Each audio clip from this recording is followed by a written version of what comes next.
Hi guys, welcome back to the Pharma Daily. आज की video में हम बात करने वाले हैं कि फार्माकोविजिलेंस जॉब्स के अंदर काम क्या करना पड़ता है। बहुत सारे स्टूडेंट्स हैं जो मुझे पूछते रहते हैं कि मैम फार्माकोविजिलेंस की जो ये फील्ड है बहुत ज्यादा फेमस होती जा रही है, हर कोई आजकल फार्माकोविजिलेंस में ही जॉब करने भाग रहा है, लेकिन इसमें काम क्या किया जाता है हमें इसके बारे में कुछ आइडिया नहीं है, कुछ नॉलेज नहीं है। अगर आप जानना चाहते हैं तो ये वीडियो को लास्ट तक देखिए और पहली बार हमारा चैनल विजिट कर रहे हैं तो लाइक शेयर सब्सक्राइब जरूर करिए। आइए बात करते हैं डिटेल में कि अगर आप फार्माकोविजिलेंस का ये करियर ऑप्शन चुनते हैं अपने लिए तो एज अ फ्रेशर आपको क्या काम करना पड़ेगा इंडस्ट्री में वर्सेस आपको एक्सपीरियंस जॉब रोल्स में या प्रमोशन के बाद क्या काम करने को दिया जाएगा।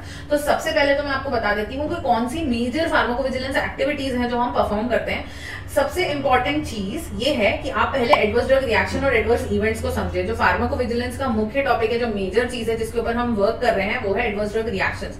एडवर्स ड्रग रिएक्शंस का मतलब है कि ड्रग्स से होने वाली ऐसी सारी प्रॉब्लम्स, अनफेवरेबल आउटकम्स जो हम डिजायर नहीं करते, all the undesirable toxic effects that a drug provides to a human being in a human body are known as adverse drug reactions. अगर हम मोटे मोटे तौर पर बात करें तो इन्हीं सारे एडवर्स ड्रग रिएक्शंस को स्टडी करना, इनका डेटा मॉनिटर करना, इनका डेटा कलेक्शन करना ही हमारा मेजर जॉब रोल होता है फार्माकोविजिलेंस के अंदर।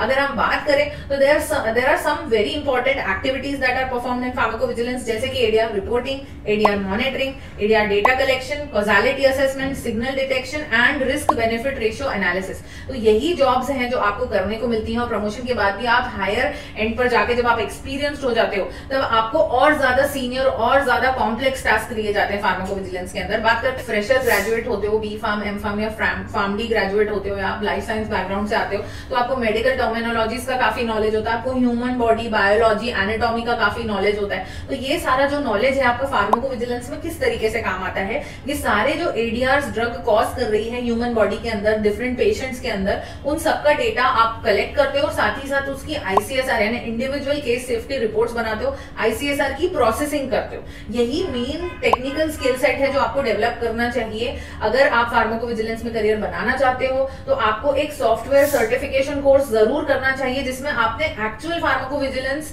जो सॉफ्टवेयर है उसके ऊपर अपना जो है एक प्रॉपर तरीके से ट्रेनिंग किया हुआ है और आपने आईसीएसआर केस प्रोसेसिंग अपने हाथ से हैंड्स ऑन ट्रेनिंग सीखी हुई है। ठीक है, तो इसके अंदर बेसिकली अगर हम बात करें तो एज अ फ्रेशर आप आईसीएसआर केस प्रोसेसिंग करोगे। डिफरेंट टाइप्स ऑफ केसेस हैं जो आपको सॉल्व करने को दिए जाएंगे या आपको प्रोसेस करने को दिए जाएंगे। स्पॉन्टेनियस केसेस हो सकते हैं, health authority cases, special situation cases, pregnancy cases, clinical trial cases, non interventional cases, in different type के केसेस आपको सॉल्व करने को दिए जा सकते हैं, प्रोसेस करने को दिए जा सकते हैं। वेयर एज जब आप कम से कम 10 से 12 साल या 15 साल एक्सपीरियंस हो जाते हो तो आप अप्रोक्सीमेटली बहुत सारे ऐसे रोल्स हैं जिनके अंदर जा सकते हो प्रमोट होकर। या तो आप ऑप्ट कर सकते हो for ICSR case processing, moving to literature case processing, या फिर आप चाहो तो आप सिग्नल डिटेक्शन स्पेशलिस्ट यानी सिग्नल डिटेक्शन टीम्स भी ज्वाइन कर सकते हो। इसके अलावा जब आप और भी ज्यादा एक्सपीरियंस हो जाते हो तब आप रिस्क बेनिफिट रेशियो एनालिसिस या इवैल्यूएशन वाली टीम्स में वर्क कर सकते हो, जहां पर आप एक डिसीजन मेकिंग पोस्ट में चले जाते हो जिसके अंदर आपके पास ये अथॉरिटी रहती है